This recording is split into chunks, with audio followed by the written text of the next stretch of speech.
দর্শকপ্রিয় অভিনেত্রী রুনা খান ক্যারিয়ারে এখনও পর্যন্ত অসংখ্য নাটকে অভিনয় করে দর্শকদের মন জয় করেছেন তিনি।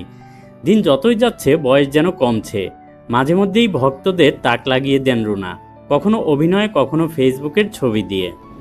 গত কয়েক বছরে বেশ কিছু ফটোশ্যুটে অংশ নিয়ে আলোচনার জন্ম দিয়েছেন রুনা খান। এসব সোশ্যাল মিডিয়ায় ছড়িয়ে পড়ার পর কখনো রূপের দ্যুতি ছড়িয়ে প্রশংসা কুড়িয়েছেন, আবার কখনো কুরুচিকর মন্তব্যের শিকার হয়েছেন এই অভিনেত্রী। এবার সূর্যদেবীর রূপে ক্যামেরাবন্দী হয়ে কুরুচিকর মন্তব্যের শিকার হলেন রুনা খান।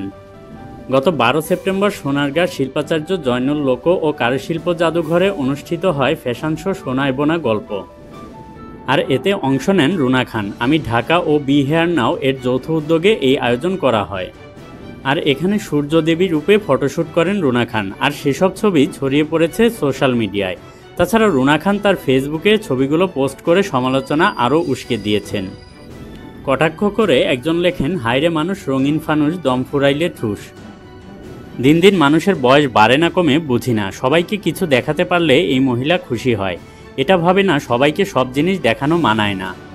রুনা খানকে এমন পোশাকে দেখে কেউ কেউ সন্দেহ প্রকাশ করেছেন ছবিগুলো এআই বা কৃত্রিম বুদ্ধিমত্তা দিয়ে তৈরি কিনা। যদিও এইসব ছবি কৃত্রিম বুদ্ধিমত্তা দিয়ে তৈরি নয় বলে জানিয়েছেন রুনা খান নিজেই।